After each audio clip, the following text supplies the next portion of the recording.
It's mind-boggling, isn't it? I'm talking about the rapid advances being made in technology and social media. As parents and youth workers, it's essential that we not only keep up with these changes, but that we also develop biblically faithful strategies for helping our kids and their families navigate the use of these tools in ways that bring glory to God and advance our human flourishing. Knowledge, caution, and wisdom are necessary. That's what we'll address as we chat with Chris Martin about his new book, The Wolf in Their Pockets, 13 Ways the Social Internet Threatens the People You Lead, on this episode of Youth Culture Matters.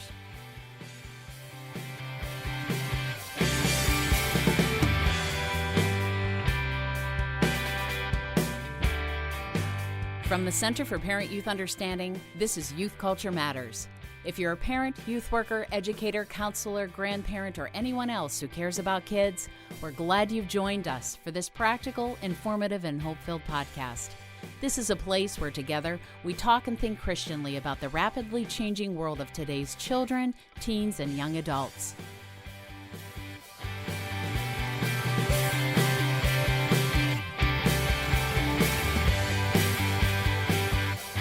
Well, welcome everybody to another episode of Youth Culture Matters. I'm Walt Gilbert here at CPYU, and it seems like as we talk about youth culture, there are a couple of things in youth culture right now that are developing quickly. You know, we go to sleep at night, we wake up the next morning, and all of a sudden there's this new stuff there. I mean, for us, one of the things that's really developed quickly that we've been talking a lot about lately are matters of sexuality and gender. Obviously, if we had been doing a podcast 10 years ago or even 5 years ago, we might not have talked as much about that. Wasn't at the forefront of our minds as we think about youth culture. And then secondarily, anything related to technology. And really here, I mean, there are things happening in the world of technology that is just unfolding fast. I think back to Gordon Moore and Moore's Law, that famous, from the early 1960s when he was working with Intel and he held up a circuit board and said to his employees there, thanks for your good work.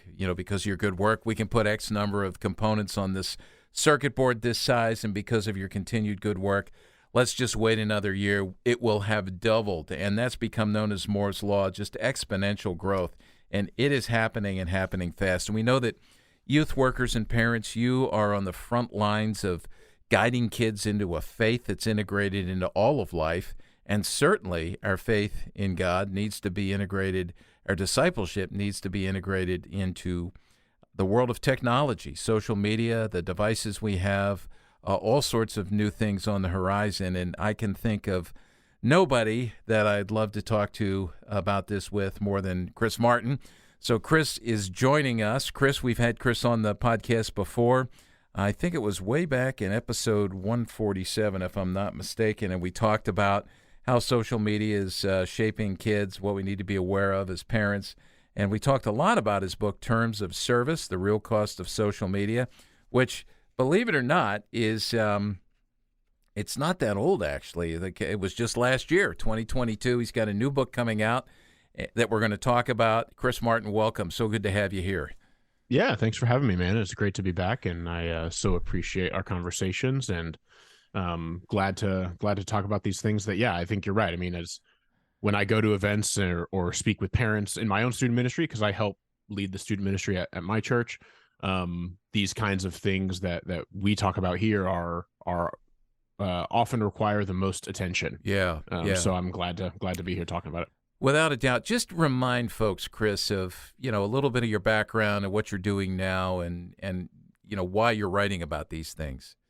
Sure. So I've been graduated from college and in my career for 10 years now, and everything I've done from a career perspective has been related to creating or the facilitation of the creation of online content. So I live in online content creation. I spent 7 years at Lifeway Christian Resources in Nashville, Tennessee. I still live in Nashville, but the last 2.5 years or so, I've been at Moody Publishers, which is based out of Chicago.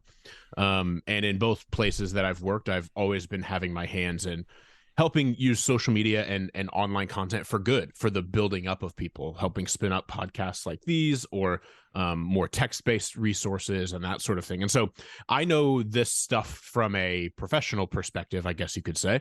I also know it from a personal perspective, having been born in 1990, my dad worked for IBM when I was a kid. So we had computers far earlier on in the 90s than a lot of my friends did. And so, I was poking around, tinkering with computers and the internet, when I was in first and second grade, before I knew really how to get into any trouble, and learning how these things work from a very early age, and was, an adolescent very much targeted by MySpace. So you could say I'm kind of like a first generation social media user. Like I was kind of on the fore just from even a personal perspective. And I was an avid user, and I have always just found it fascinating, and certainly used it more foolishly as I was younger. And now in the last 7 years or so, as I've been studying social media more from a sociological perspective and more from a like formation perspective, I've written a newsletter for the last few years called Terms of Service, which the book got its name from. That's really just purpose to help Christians examine their own relationship with social media, and if they lead other people, help them lead people as they're being discipled by social media. And so wrote the book Terms of Service, published in February of last year, like you said, just about a year ago. And that's when we last talked. And that really, Terms of Service, and we'll talk more about the new book in a little bit, but Terms of Service, I always have kind of described it as like a mirror book. It's meant to say, hey, help you examine, hey, what's my relationship with social media, and what's it doing to me? What's my relationship with social media doing to me? Very much a mirror experience. Whereas this new one that we'll talk about later, called The Wolf in Their Pockets, is more of like a magnifying glass book. It's more of a, what's social media doing to the people I lead and care about and disciple, and how can I better lead, care about, and disciple them as they're being formed by social media. So Terms is more reflective, and this one is more kind of proactive and practical in helping lead other people. So that's kind of where I'm at. I currently serve at Moody Bible Institute in Moody Publishers specifically, doing a handful of tasks, editing books for theology. I have an MDiv from Southeastern Baptist Theological Seminary. So I'm editing books for theology. I'm running an online content site called Bible to Life, where we help people who are searching for faith-related questions in Google and trying to give them reliable answers through search engines and things like that. So anyway, that's a little bit about where I come from and what I do, and kind of, I guess you could say, where my expertise comes from working with online content and social media. Yeah, now I want to say a couple things. I have a question for you. I want to remind listeners that Chris Wagner here at CPYU, in the show notes, he is scribbling already. Everything you've mentioned, Chris, he's going to put in the show notes so people can connect with that. And I want to recommend highly the email you send out, Terms of Service, which is excellent. I mean, just giving, for those who aren't really tracking real well on their own with what's happening in the world of social media and technology, you provide some really good snippets and summaries that can be read very quickly. And so youth workers, you've got to get that, sign up for that, and parents as well. So we'll include a link in the show notes to that. The question I have is, and this is an aside, because I don't remember asking you this before, but with a dad working at IBM, now I can see you, but I don't know if you're on a PC or a Mac. Yeah. What are you doing there? So it's so funny. I wish you could see me. And I suppose, if we pause the podcast, I could turn because I have a detachable, webcam, I could show you. But I'm working on a Mac for work. Okay. I could do either, but some of the applications I use work better with Macs than PCs. But I have my own personal PC tower right down here on the floor. Yeah. And my mouse and keyboard for my personal PC are sitting here on my desk right behind my work Mac. So like, here, I'll even show you, the listeners won't be able to see this, but for you, I have my Mac keyboard right here, and my PC keyboard right here. So I'm a dual user. And so, I grew up on PCs, obviously, big PC household, given the IBM connection. But now even my dad does both. And so he's got a personal MacBook that he uses and an iPad and all of that. And then he still works on a PC, though he doesn't work for IBM anymore. He works for a different organization. But yeah, he's still a PC guy and has adopted some Mac products himself. So yeah, we have fun talking about that here because we're PC based. Chris Wagner, he is adamantly against Mac products. I have no idea what drives that. For me, it was, teaching for so many years on the youth ministry circuit, still doing that. When I stand up and people go, "You study culture. Why do you have a PC laptop? What is going on here?" And so I've dug my heels in just to irritate other people. There's nothing, beyond it, just beyond, me wanting to irritate others. So anyway, but you and your dad, man, that is conflicted. That is, you both I know. a house divided against itself. Man, I know. I think both. I think both have their place. And what I do love, if we're gonna go this aside, what I love about the Apple ecosystem is just how things just kind of work. Now that's not always the case. As I see Chris kind of smiling and shaking his head there. But I have my Apple headphones and I just open them up out of their case and I don't have to do anything. They just immediately connect to my computer. And then if I pull up my phone and I'm like, oh, I want to take this phone call, they just immediately connect to my phone. It's very convenient. I like it.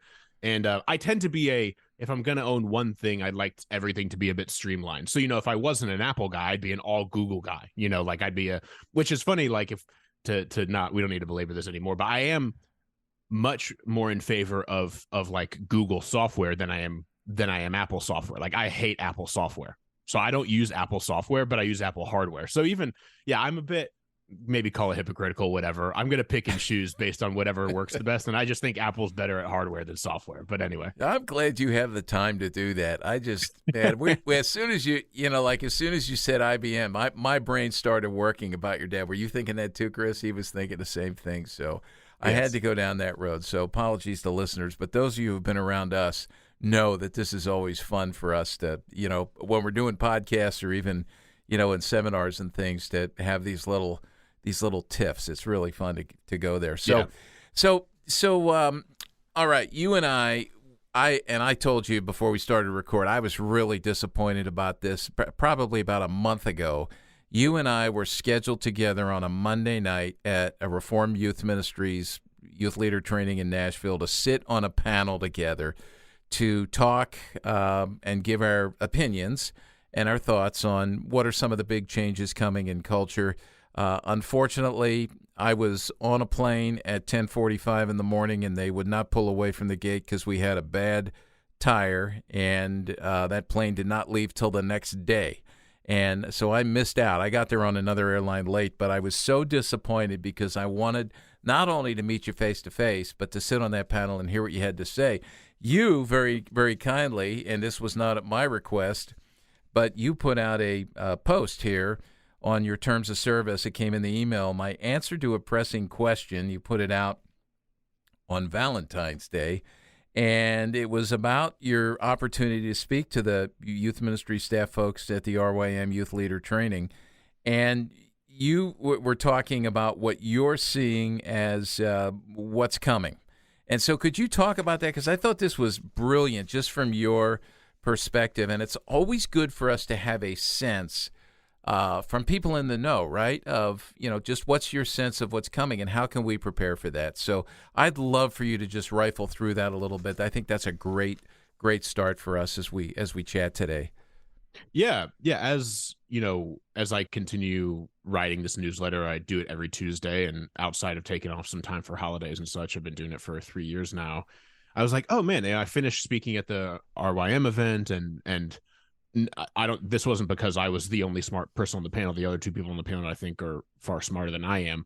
But like most of the Q&A time was directed at me and around the matters of social media. I think just because it's such a pressing issue. And I was like, man, I really think it would be helpful if I shared just like almost verbatim, my notes that I had written down in my little Moleskine journal that I used in my discussion that night. And so I did. And so the question for everyone who's listening, the question we were asked to address, all of us, the panelists, were all given the same question to kind of answer in 10 or so minutes, and then we did some Q&A. The question was this: what is a significant or pressing issue that the church needs to better understand and address in order to more effectively reach and equip the next generation for Christ? Now, I think that there are probably a dozen legitimate answers to that question, a few of which were shared on stage alongside me. But, I knew that I was asked to be there, I think, because of my relationship, with social media and studying it. So I was like, I think it'd be helpful for me to answer regarding, because I'm like, well, teaching kids how to, like, basic biblical literacy to our youth would be really important. But like, I'm not there because I'm a biblical literacy expert. I'm there because I'm a social media guy. And so I kind of colored my answer that way appropriately. And so I just shared, my kind of verbatim notes from my notebook. So I'll just run through some of these and I can elaborate as needed, and feel free to ask for any deeper clarification or information. The first thing I said is social media is the chief discipler of our age, regardless of generation, but especially among young people. And the main case I make for that, I don't think it's really that disputed. Now, of course, chief discipler, the Holy Spirit is always the chief discipler in that the Holy Spirit is the most powerful discipler. The Holy Spirit can overcome every cultural issue that we face. Like, let's just put that on the table. Like, we know that the work of the Holy Spirit can be miraculous and overcome whatever challenge we face in culture, to be sure. And I don't want to say that, we have to help the Holy Spirit because the Holy Spirit can't do it on his own. Like, I don't want to communicate that idea. But when you just look at time, this is the main justification for what I say when I say that social media is the chief discipler of our age. In 2022, I saw a handful of studies that all returned within like 10 minutes of each other the same stat, that American adults spend 2.5 hours a day on social media on average. This is not 2.5 hours a day on their phones. This is not 2.5 hours a day on the internet. Those are different things. One of the things that's, not to rant here for a second, but one of the things that's most frustrating to me as I walk in this space and talk in this space and write is that people conflate phone usage and social media usage, or phone usage and internet usage. These are not the same things. Like, if you wanted to say, oh, we've got these teens spending 3 hours a day on their phones, social media is hurting our teenagers. Whoa, that stat is not about social media. That stat would be about phones, and phones and social media use are different. So as if you're a parent or a youth worker listening to this, whenever you're looking at research, be very clear and it's important to get clarity on, am I looking at research about phone usage or social media usage? Because yes, while the average 16-year-old's phone usage is probably 70% or 80% social media, it's not 100% of it. And so, they could be using it for schoolwork. They could be using it for various applications related to other things that aren't social media related. So let's just be clear on that. But this stat, multiple versions of it, I saw within 2.5 hours. The average U.S. adult spends 2.5 hours. Now, the other thing, we're here talking about students and youth. That's the average American adult. So if you look at that and you're like, another common misinterpretation of data like this would be like, oh, these kids in their phones spending 2.5 hours a day on social media. No, this is adults. This is adults, 18 and older. So if you're thinking student ministry, your seniors might fall into this category. Your seniors in high school, maybe some juniors who are turning 18, but these are American adults. So there's not a ton of study on youth and social media usage in terms of time, just because studying youth is a little bit more difficult in terms of doing research and getting permission and all of that.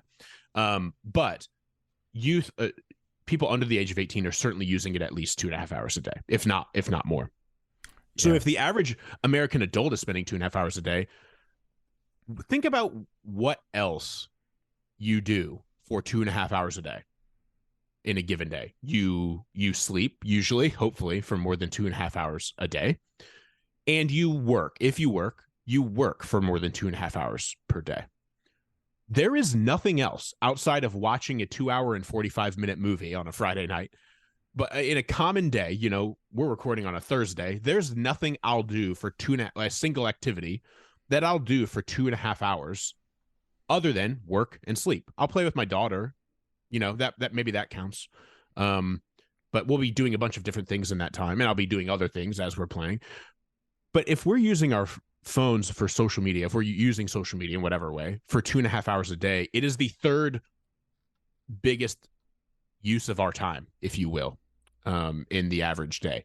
So people aren't reading the Bibles for 2.5 hours a day, or reading the Bibles and praying for 2.5 hours a day, nor would anybody nobody's really expecting people to do that. I mean, we want people to be doing daily devotions and spend time in the Word.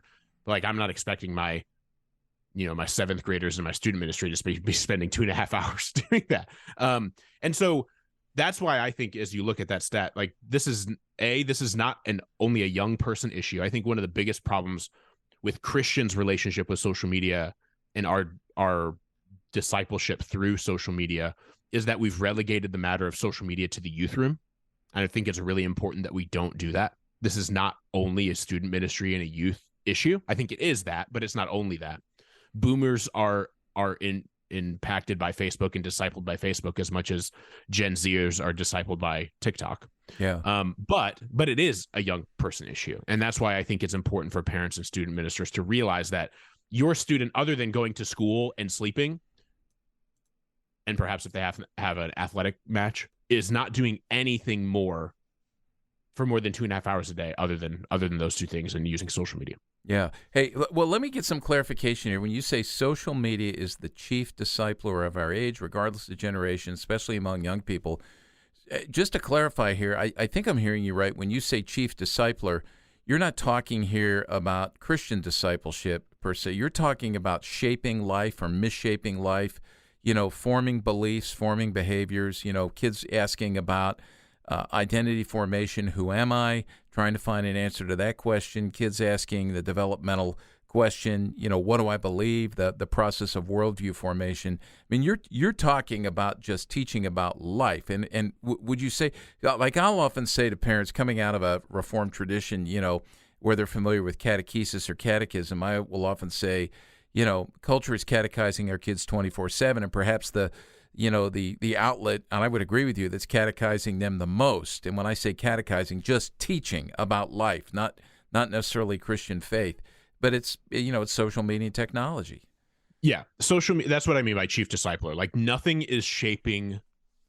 I think it's just fair to say Americans' worldviews more than what they're consuming on social media. Yeah. So yeah, I think when I'm saying chief discipler, I'm saying like worldview shaper, whether Christian or not. I don't think Christians are, I think we should be more immune to this than non-Christians, but I have seen no data to suggest that we are more resistant to social media discipleship than non-Christians are.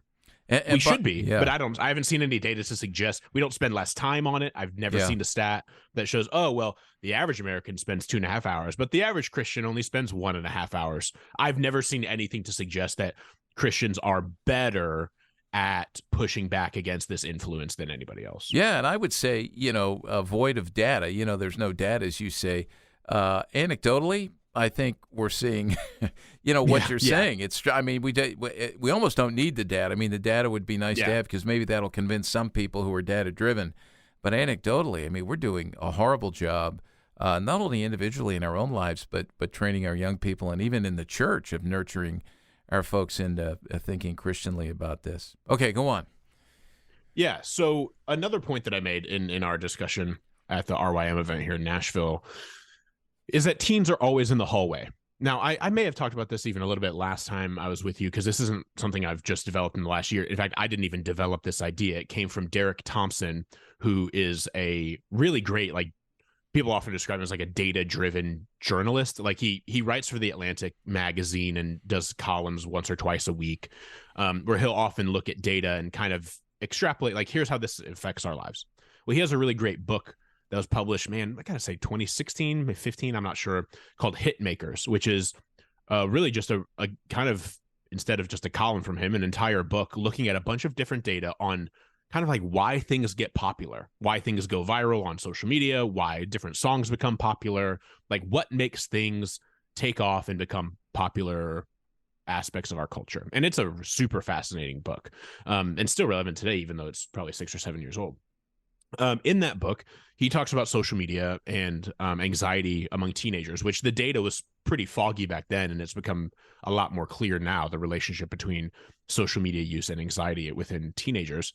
But back then, he was talking about, in that book, Hitmakers, about how, those of us who were in high school, even me, even though social media was a thing when I was in high school, the iPhone didn't come out until I was like a junior, and most high schoolers didn't have smartphones. If they did, they didn't have many other friends who had them. So it's not like we were scrolling Facebook on our smartphones. If anything, students were using it for games and email or something like that. So even for me and you guys, since you would have been in high school before me, no offense, not trying to say you're older than I am, but I think you are. No, I think it's obvious. Yeah. If you were in high school before 2007, you got to leave the social pressures of high school behind at the end of the day. Perhaps you'd go to a school function in the evening or an extracurricular activity or whatever. But at school, you're going to class, mostly in class, you're paying attention. Obviously, there's social interaction within class. But what Derek Thompson talks about is the the passing periods, the high school hallways where you're going from class to class, or even the lunchroom, are sort of like modeling runways where you're performing socially as you're walking from class to class. And I think anybody who remembers high school knows that most of your social activity would happen in those hallways either before or after school or going from class to class. And when you go home, you know, those of us who were in high school before social media was in our pockets, you got to kind of breathe, and that weight of that social burden of performance of like, can I get this person to like me or this group to accept me, goes away. And you don't really have to worry about it until you go back to school the next day, or perhaps if you had a function in the evening or whatever. And you got to rest. People have often described this as like, you went from the stage to the backstage. You had a backstage where you could let your hair down socially and be sloppy and not worry about how people were going to perceive you. What Derek Thompson says is that the reason you're seeing anxiety among teenagers who use social media a lot, which is these days, most of them, is that they are always in the hallway. They never get to leave that social pressure of performing for their peers, because it's always present, ever present in their pockets all the time. And there's always something beckoning them to come back and either perform or react to someone else's performance. And so it's important for us as student ministry leaders, as parents, to recognize that anger you might see in your teen, that irritability you might see in your teen, might be a direct result of them feeling like they're living under hot stage lights all the time socially, and can never socially rest and feel like they don't have to perform. Because often if they try to do that, they may be thinking, oh, I could be posting on Instagram right now. I could be Snapchatting my friend. I could be missing out on inside jokes that people are going to refer to at the lunch table tomorrow. If I don't participate, it's like, I'm not a huge NASCAR fan these days, but my dad watched a lot when I was growing up, and I remember watching a lot of NASCAR. And I know enough to know that if you get a lap down, it's not usually a very good thing. You get a lap down in a NASCAR race or any other race for that matter, you're not going to win unless there's a major wreck and you can catch back up or something like that. You can feel like you socially get a lap down where if you don't participate, it's not like everybody's looking to be famous. It's not a matter of teenagers all trying to be famous. Sure, plenty of them probably are, but it's a matter of keeping up with the social conversation. It's like that lunch table conversation never ends, and they have to always be participating, or they'll miss out, or they'll get socially left behind. This goes into one of the questions I was asked at the RYM event. And I'm asked, it's the most common question I'm asked by parents, especially in our local student ministry here that I serve in, is like, when should students have a phone, or when should students have social media? And people get mad at me when I say this because they say it's a punt, but like, there is not a right answer, I don't think. Now, I think there's like a right answer, and you shouldn't let anybody under the age of 13 on it, because the apps themselves don't recommend that. Like, they say you have to be at least 13 to be on these apps. And perhaps that age should be higher, but that's another matter for another discussion. What it comes down to is, which set of problems do you want to deal with when you're thinking about, do I let my 15-year-old have Snapchat or Instagram? Do you want to deal with the problems of them being exposed to content and creating content that they shouldn't be creating and be exposed to? That would be the set of problems that comes with them getting an account. You're going to be having hard conversations about, hey, did you send that to that person, or are you looking at something you shouldn't be looking at? That's one set of problems when you give them access to these things.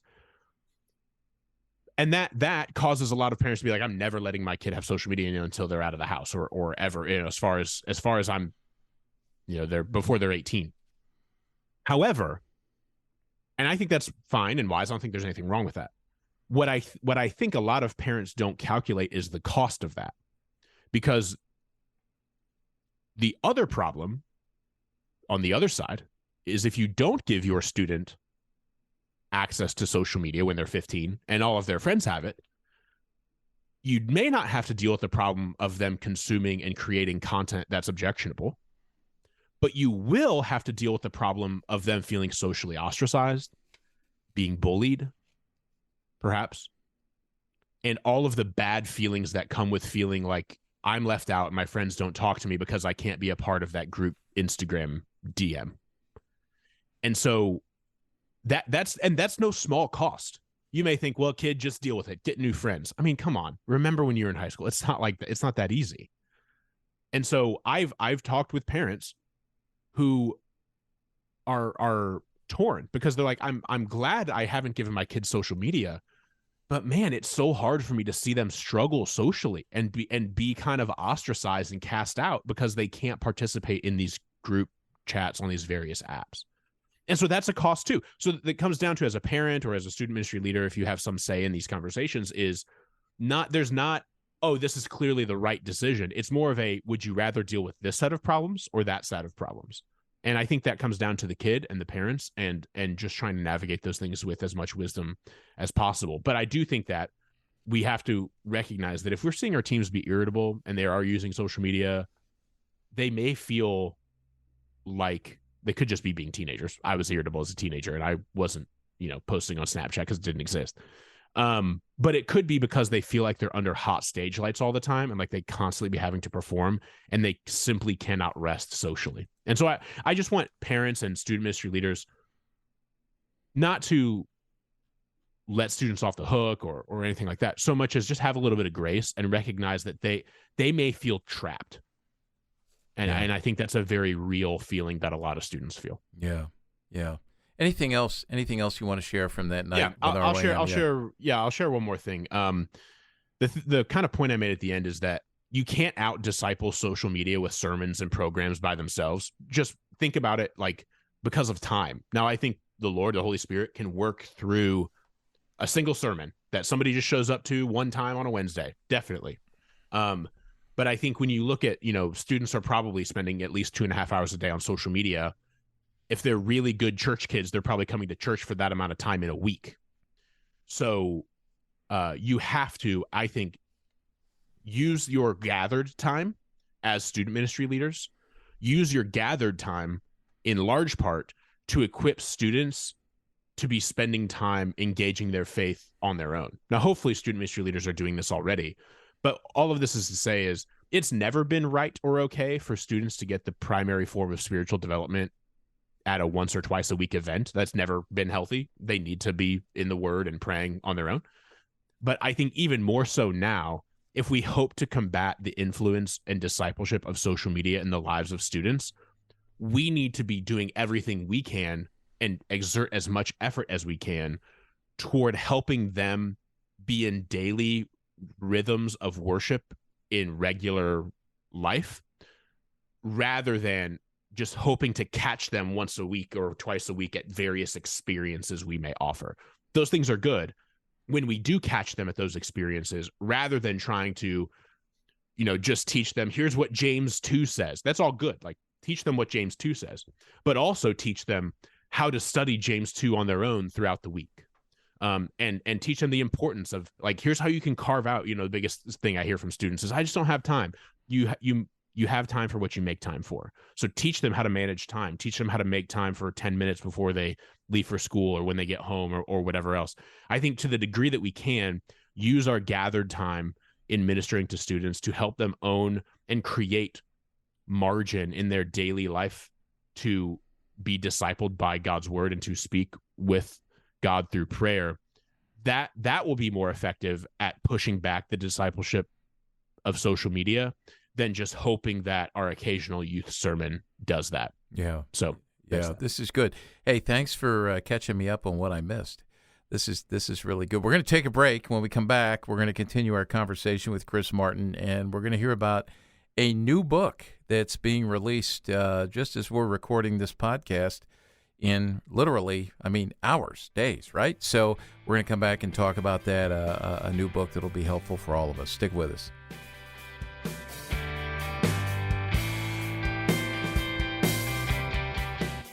If you enjoy listening to Youth Culture Matters and would like to support the ongoing efforts of this ministry, you can do so by visiting cpyu.org/giving to make a donation. Your prayers and financial support make this podcast possible.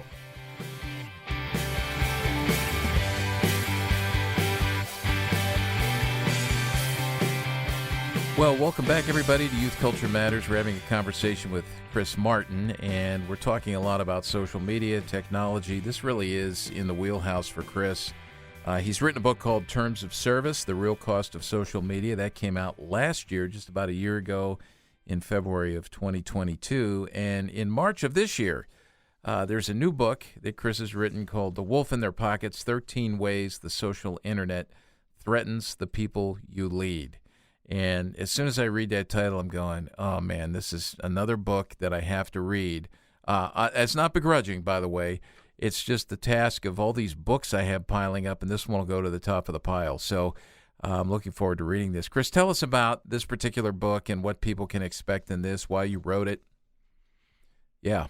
Yeah. So like I said at the top of our last discussion, for anybody who may be listening who is aware of Terms of Service or has even read it, I've gotten a few questions because these books are being released like almost 12, 13 months apart. Like, what's the difference? Like a lot of folks just see, oh, here's 2 books on social media. I read the last one. I don't need to read this one, perhaps.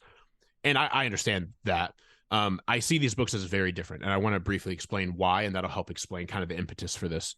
Terms of Service, like I said before, is more of a mirror.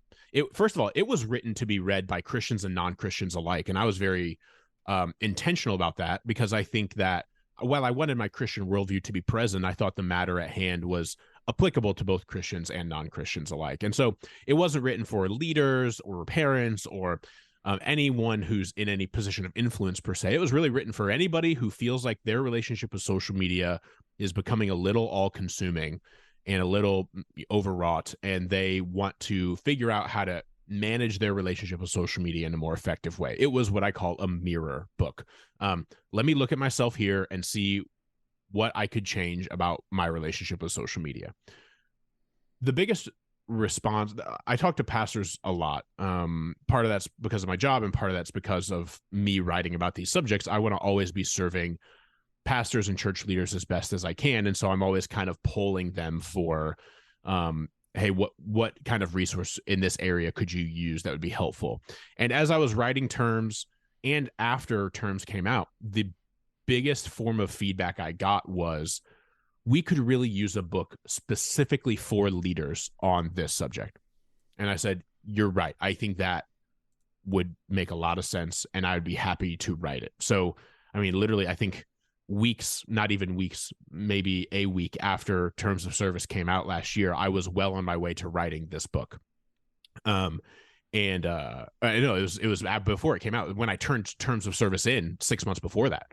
And so I began early on talking to pastors all along the way. I think I've probably talked to 2 or 3 dozen pastors or lay ministry leaders throughout the process of writing this, because while I am one, I only know my perspective. And so I've been both on staff as a student ministry leader and as a volunteer.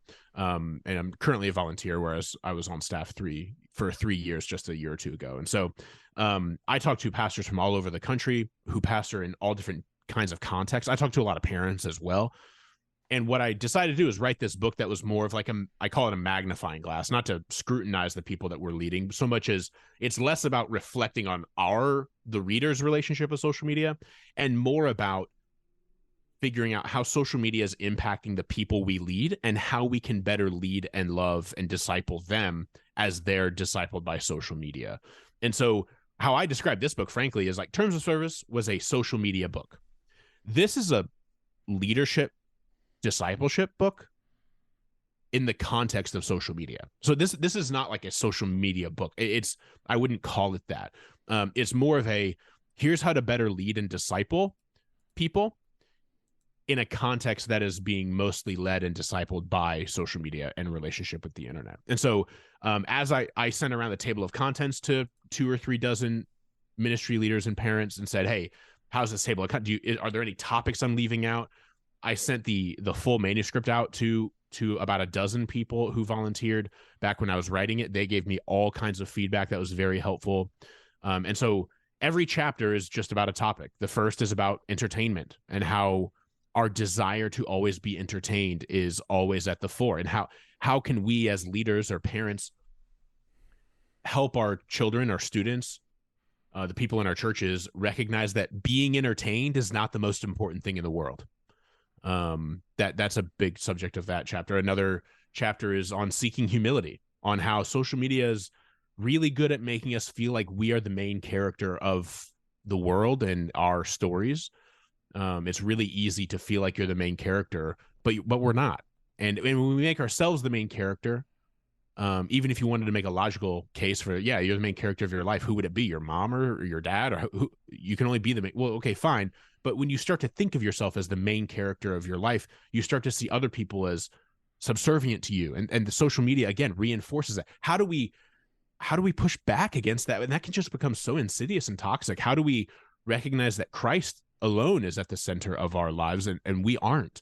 And how do we help other people see that? And so like that's that chapter. Grapple with anxiety, which deals a lot with how increased social media use clearly shows an increase in anxiety, not only among teenagers, but others as well. What do we do about that? How do we push back against that? So every chapter is really just around a way that social media has warped our relationship with our faith or with other people with intense practical application. If I don't know what the average chapter length is, 5,000 words maybe or something like that.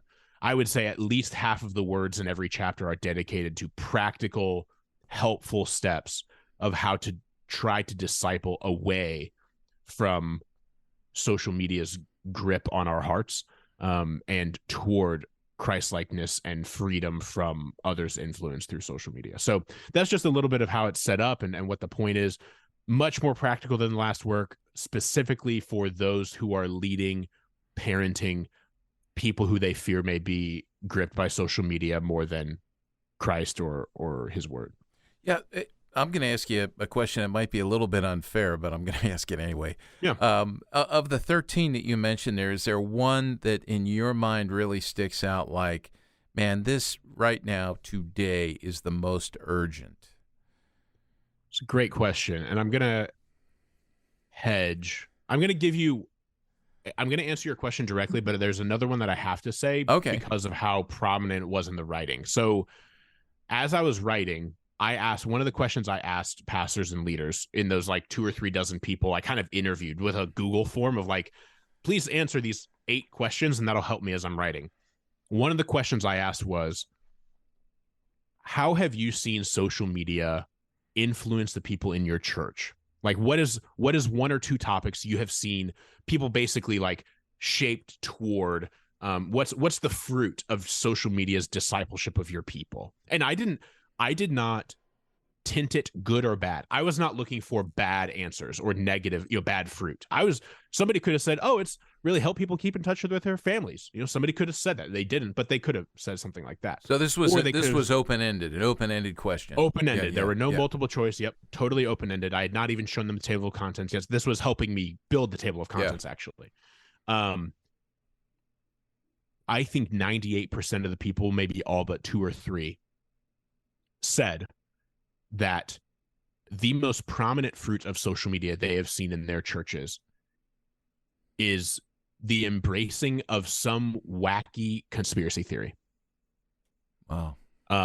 They didn't say around, like, some people were specific around certain topics. This was during COVID, so perhaps it was something around that, or perhaps around like stuff regarding politics. Yep. But most of them did not specifically say what about. Like there wasn't like, they're all just answering that one thing. No, it was the most and then there was kind of a box like, please explain.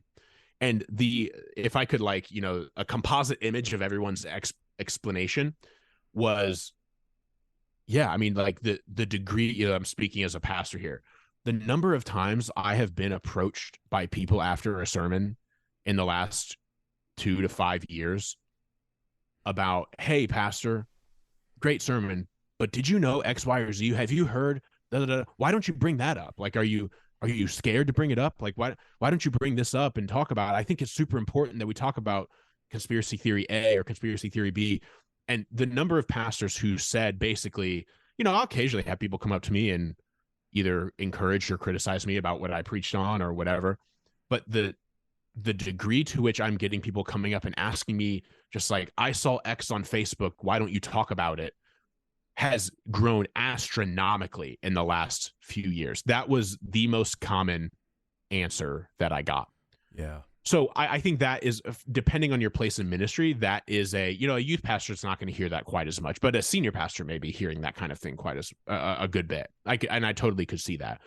I think the most important thing, man, that's really hard. I think the most important thing for students, it's got to be either chapter 10 or 11. Chapter 10 being understand sex, and chapter 11 grapple with anxiety.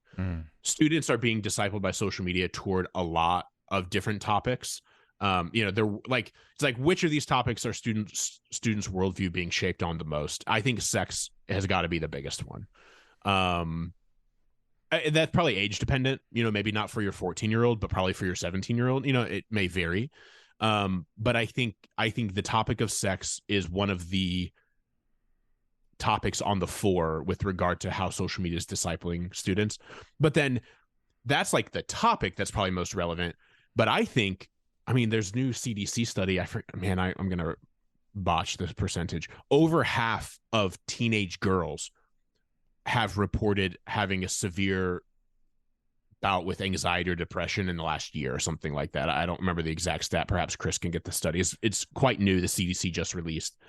And there are social scientists like Jonathan Haidt at NYU, right, who's one of the most well-respected, he was like, I'm finally comfortable saying, as putting my reputation on the line, that social media use it causes anxiety in teen girls. You could only ever create a correlation between the two. Yep. And he's been on the hunt for this for a while, ever since he wrote The Coddling of the American Mind. We may have even talked about it last year. It's been a thing for a while. But he's now confident saying that there is a causative relationship between the two. And that new study from the CDC was kind of, I think, the linchpin for him. And so I think that while social media is not discipling students' thoughts about anxiety, though there is also some data to show that they're self-diagnosing their anxiety disorders because of social media, which is another topic. I think it's giving them anxiety and giving them mental health problems without them noticing it a lot. Yeah. And so that's where I think that one is important. So topically, sex probably, but in terms of like vast area of impact, anxiety may be the biggest one, frankly. Yeah. Well, see, I would agree with you on that. And, I'll remind listeners, you're entrenched, right? You're working now as a volunteer in youth ministry, and these are the things we hear. And it's funny, as you mentioned, Jonathan Haidt, we always intuitively, we know what these things are, but there's some unwritten rule that we can't say anything about it conclusively until we have the data. And the problem with that is by the time you're able to say it conclusively, you've lost a lot of time in terms of, ministering to kids or, taking steps to undo this. People will say, it's not a problem. Show me the data.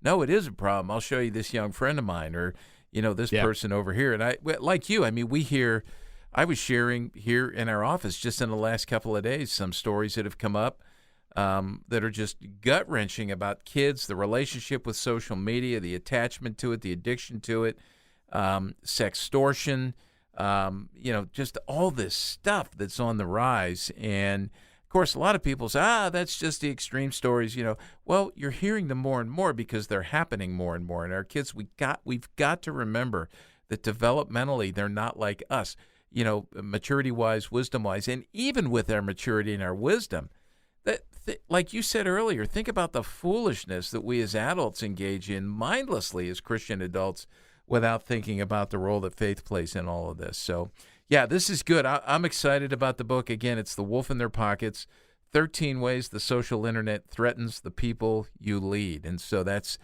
coming out. We want to encourage folks to get it.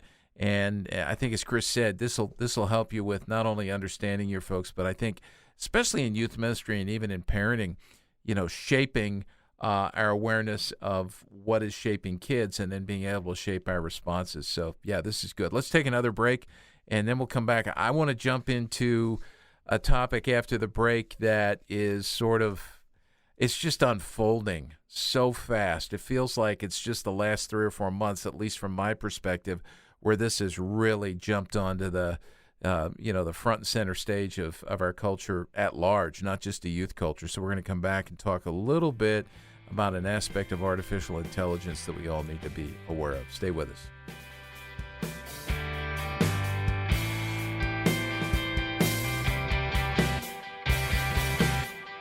Hey there, Youth Culture Matters listeners. We've been told that one of our best kept secrets here at CPYU is our 1-minute daily podcast, Youth Culture Today. Each and every weekday, we release a new episode that's timely, practical, and hope-filled, all for an audience of parents, youth workers, and anyone else who cares about kids. Here's a sample from one of our recent Youth Culture Today episodes. Youth Culture Today with Walt Mueller of the Center for Parent-Youth Understanding. A recent news story about concrete serves as a metaphor for nurturing our children and teens into long-term spiritual growth and vitality. Scientists have long wondered why the ancient Roman Pantheon and other Roman buildings constructed of concrete have remained intact for almost 2,000 years. Researchers have unlocked the mystery by comparing the composition of the long-lasting Roman concrete to our modern concrete, which tends to break down rather quickly. It seems that the Romans worked hard to prevent decomposition by using a form of limestone that actually set off chemical reactions over time to self-fill cracks and even strengthen the structure. When I read this, I couldn't help but think about being diligent with our children when they are young, teaching them the truths of God's Word over and over and over again. You see, as Jesus teaches, building them this way will set them up to endure the inevitable storms of life with an intact and strengthened faith. For more on youth culture, visit us on the web at cpyu.org. Youth workers, do your parents a favor and get them to subscribe to Youth Culture Today wherever they get their podcasts.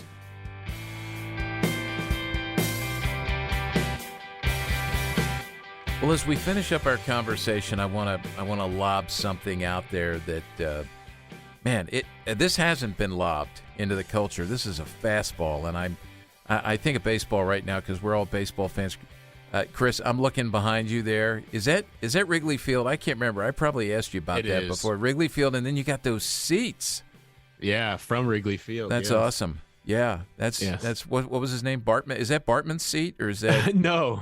As far as I know, it's not. No, I think these were. I think I mapped it out one time because they sent me a little flyer, a little piece of paper that said these were the seats, and I think it's kind of like third base side, kind of up next to the dugout, I think is where these were from. Okay, but yeah. Good. Yeah, I've had a couple of shots, not seats made of like composite like I see there, but wood that's starting to rot. But these red seats from the old Connie Mack Stadium in Philadelphia, where I went to all my first games, all those years of my childhood and early adolescence. So yeah, I never scored one, but that's nice.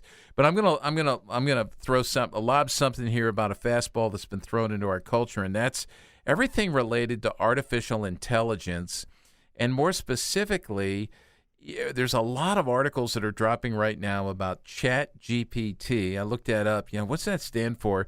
Chat Generated Pre-trained Transformer. And it's basically this technology that you type in a question, you can ask it to make a picture, it can write a paper for you, you can dialogue back and forth. Chris Wagner here gave me an article today about somebody who had a New York Times reporter, I think, who had a 2-hour conversation with a chatbot and actually put the whole thing out there where you can read it. And it's kind of fascinating because towards the end, the chatbot was telling him how much the chatbot was in love with him and just wouldn't quit. But just crazy stuff. And there's a lot of concern about where this is going to lead and what it's going to do. So I'm going to ask you first, any sense of, I didn't explain it well, of explaining a little bit more from your perspective what this might be, and then maybe some concerns, dangers, warnings, let's tread carefully. We talked about some of that during the break. Yeah. The best way to describe it, and for that, I know how to describe it, and a lot of people would probably take issue with this because we're all learning so much about this in the moment as we're learning to ride this bike as we're zooming down the road. But I think of this as like, typing a question into ChatGPT is like search engine poetry, whereas typing a question into Google is like search engine prose. A lot of people, have been spooked out. Yeah, like Kevin Roose at the New York Times had a 2-hour conversation on Valentine's Day with ChatGPT, and by the end, it was like, "You don't love your wife, you love me," and all this funny, creepy stuff. And it's like, "Oh, is it alive? Are these things sentient or whatever?" And if you ask them, they'll be like, "Yeah," or "I want to be," or whatever. And it's like, look, the best article I've read on ChatGPT came out in early February. It was February 9th. By Ted Chang, called ChatGPT is a blurry JPEG of the web. And the point of that is ChatGPT and other AI chatbots like it, but it's the main one right now, aren't thinking for themselves. They're returning you Google search results effectively, just rather than sending you a list of 10 links that you have to click on and go read the content yourself. It's just returning the answer for you without citation. You just kind of have to take it at its word. And these things have been proven to be wrong many times in the information that they provide. And it's just giving you the information without you having to go click around on the website. So you don't know where it came from. You just kind of have to take it for what it is and hope it's right. Some of these things, you might be able to verify that it's right, but you may not. And so I think we should all be like, pump the brake a little bit and like, look, these things aren't thinking for themselves. There's a lot of, everybody wants to live in an action movie, and there's plenty of fodder for that right now, where it's like, oh, these things are thinking for themselves and they're going to take over. No. You're making a request. It's taking a snapshot of the internet and returning it to you with language that sounds like it's a human, when really it's just read everything there is to read on the internet, and it's spitting it back to you because it was taught how to write like a human. That's really what's going on. It's a super fancy search engine, and it can generate papers or whatever. And that's where, a lot of educators are concerned about this, because students are going to try to, and in some cases already have tried to, turn in papers that were written by ChatGPT. And I mean, like, that's concerning. I think there's just so many ways to look at this diamond, I guess you could say. I think there will be anti-plagiarism software, if you want to call it that, like software that fights back against ChatGPT created papers, in the same way that there is anti-plagiarism software that currently exists. So I think technology will catch up to play defense, because there's a lucrative play for a company who wants to create something that can do that. Somebody will figure it out. I guarantee you. And so as an educator, I'd be nervous for like a couple years until like that kind of thing comes about, and then everybody will adopt whatever that thing is. And I think it'll be better. I think where it can start to get dicey, just in terms of like broadly, is, and there are people who are much smarter than me who have written on and talked about these things, but generative AI things like that, like ChatGPT, get things wrong and perpetuate their wrongness. Because every time, like if I asked ChatGPT, who was the governor of Georgia in 1966, and it gave me the wrong answer, and then I published an article where I cited, this is who the governor in Georgia in 1966, Mickey Mouse was the governor of Georgia, and I published that in an article. Well, that's now been fed back into the input system for tools like ChatGPT, that the next time somebody asks that in a year, one of the pieces of data that ChatGPT could pull from is that article that was erroneously publishing that Mickey Mouse was the governor of Georgia in 1966, and now it's perpetuating that inaccuracy that it started. Does that make sense? Oh yeah, and this is what, just to interrupt there, I'm thinking about algorithms as well. You know, I mean, there's sort of a relatedness here, where whatever you go search for, you've searched for it. Now what's going to get spit back to you is more of what you've searched for, right? And so this is why I'm skeptical. Like, there's been a lot of internet and technological fads in the last few years between crypto and the metaverse, neither of which I think have gone away. I think both of those things will emerge anew sometime in the near future. But I think everybody's enthusiasm about both crypto and the metaverse has kind of waned in the last year or so, as Bitcoin prices have plummeted and the metaverse has been proven to not be quite as urgent as everybody liked to think it was a year or two ago. And I think this could be one of those things. So I'm not ignoring this ChatGPT thing, but I think as people use it more, its flaws will become more and more evident. And so I don't think it'll go away. I think like the other two fads of the last few years, the interest and trust of it may wax and wane in the near future. But I think it's something we should be aware of. The thing that I have said to a lot of people who have asked me about this is that I think there are a lot more pressing problems that we should be paying attention to, like how Instagram is discipling our 15-year-old, than is my 15-year-old going to use ChatGPT to cheat on a paper? Like, are both of those things possible? Yes. Is one of them way more urgent and likely of a problem, namely the Instagram one? Yes. And so I think that we should probably keep an eye on this thing that is coming and is kind of here, but also not quite totally developed in ChatGPT and generative AI. Keep an eye on it. Pay attention to it. Don't put your head in the sand about it like many of us did with social media 2 decades ago. But focus more of your attention on what are we dealing with now, because we're still very much in the muck and mire of a social media problem that's been around for the better part of a decade. Yeah, one thing I would add to that is that some of what I'm reading now, and let's just double back and think for a minute about where kids are at developmentally, and I'm going to rewind back into my high school and middle school years. When I'm struggling to translate an assignment in 8th grade or in a German class, or I'm in a 9th grade, class trying to struggle my way through math, which was that was every year. Some of what I'm reading and writing papers, and I've waited till the very last deadline to put this thing together. This is where kids who are easily influenced will probably go. And I think it warrants warnings from parents. I know that some school districts are in the process of banning it. And of course, you could speak better this than I can. Every time something's banned, we always want to go there. We always want to get there more. And there are people out there who are going to help us on YouTube, to figure out how to get there, to skirt the borders and the boundaries and get over the fences or under the fences, whatever.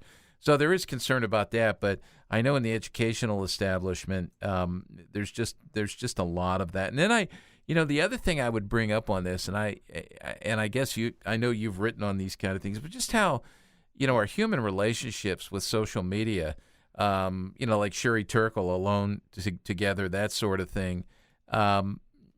Kids, to have a conversation with a chatbot you're not having real human flesh and blood conversations. And if you're an outcast already, or you're struggling, socially to connect with people, it's a poor substitute, but for many it could be a substitute. I'm just thinking ahead at what, some of the possibilities are. So you're right. I mean, I think we need to, really, really pay attention to this and kind of hear. I think especially from the educational establishment, higher education, secondary education, just to hear what some of the concerns are there. So you offer some great. Let's not get lost. What I hear you saying is let's not get lost in what sort of the crisis du jour is, right? And let's keep our nose to the grindstone. Or is that the cliche? I can't remember. It's an old one, but just keep pushing ahead on what you said about how Instagram and other social media sites are discipling our kids. So, by the way, you said everyone wants to be in an action movie. This is when I realized how old I am, because when you said that, I thought, yeah, I used to want to do that. And I think more now, it's like I want to be in All Creatures Great and Small, because I want to live in that wonderful, green, lush countryside with that music playing in the background. It tends to calm us, in the moment. So, hey, Chris, I really appreciate this conversation. Any last? We always end with this. Do you want to give a word to parents? Do you want to give a word to youth workers? You're both. So yeah, sure. It'd be great. Yeah, I would say, I don't know who's listening. I don't know where you're at, what you're dealing with, but you're doing great. And I think, I'm a parent of only one, and who is not quite 3. Now that has its own challenges, I assure you. And if you're a parent of a teenager, you probably remember fondly those days. And I'm kind of I'd kind of rather be dealing with 13-year-old problems than 3-year-old problems right now, but I'd probably be saying the opposite if I was over there. And so I'm not a parent of a teenager, but like I said, I mean, I've been serving in student ministry since I was a high schooler myself. And so I feel like I've been a parent or a mentor of teenagers for the better part of a decade, for sure. I would say try to show grace to the teenagers in your care. Recognize that whatever they're caught up in, whether they're consuming content they shouldn't be, posting content they shouldn't be, if they seem irritable and detached from the family dinner table, which is both a normal teenager thing for the last 5 decades, not just the last 2. Wherever your teen is as a parent or a student ministry leader that you care for, try to give them a little bit of grace by recognizing that they may be caught up in a social trap of sorts that they feel the need to participate in, but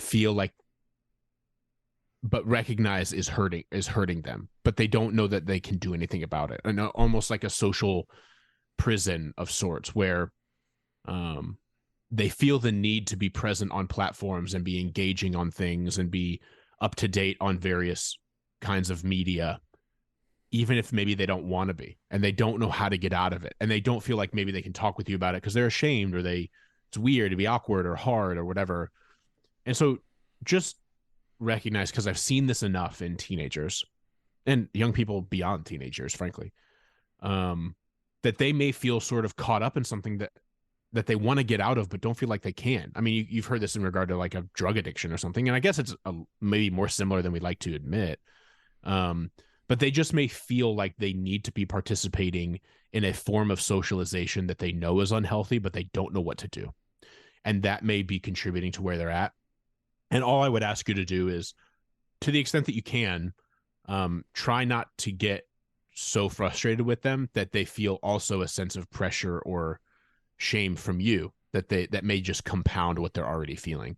Do what you can to try to give them the benefit of the doubt and try to give them a little bit of grace. And even if you can't get them to share with you, because that may be hard depending on where they're at in their relationship with you as a parent or a student ministry leader, just try to understand them and help them recognize that they don't have to be trapped, or if they do feel like they have to be trapped, you'll walk alongside them and hold them up as they endure what they're enduring. I was a teenager, again, in the MySpace age, and it was hard enough. I remember many conversations at lunch tables that ended with friends threatening to take each other out of their top eights, on MySpace, where you had your top 8 friends and you may expel a friend from your top 8. And that was a social conflict that was rooted in social media. But we had the luxury of not carrying that around in our pockets all the time. And that was a big deal. That's a big change. And so just try to show teens a little bit of grace, even though it may be hard to do so. And you may really, really not want to, because they can be kind of mean. I know I was. So just show a little grace and recognize that they may be in a spot they don't want to be, that they don't know how to get out of. That's good. That's good. Well, hey, thanks for joining us. And we look forward to reading the book. Again, we've been talking to Chris Martin here, and his new book is called The Wolf in Their Pockets, 13 Ways the Social Internet Threatens the People You Lead. So we want to encourage you to get that. And as we always say, Chris Wagner will put all of the links up for anything that was mentioned here during the podcast today. Chris's books, how to sign up for his weekly email. I don't want to forget, Chris, put up the funnies that he sends out every Saturday. You want to get in on the funnies. Thanks for keeping it light. The funnies is more popular than the Terms of Service newsletter, which I'm not surprised by. Yeah. That's kind of a sad reality, isn't it? But we learn a lot from the funnies. If there's some good satire and sarcasm, can really be good. So, yeah, sign up for that. Sign up for the weekly newsletter. Make sure you get his first book, Terms of Service, The Real Cost of Social Media, and everything else that was mentioned here. And there was a lot, so thank you for that. Chris Martin, thanks for joining us. And for those of you who have listened in, great to have you on here. Go ahead and let other folks know about the podcast. You know the routine at the end of a podcast where we say, hey, like it, give us a good review, share it, whatever. That's very helpful to us. And we will talk to you on the next episode of Youth Culture Matters. Thanks for joining us for Youth Culture Matters, a podcast from the Center for Parent-Youth Understanding. If you'd like to learn more about today's youth culture, visit our website at cpyu.org. And if you have any questions, comments, or feedback, email us at podcast@cpyu.org.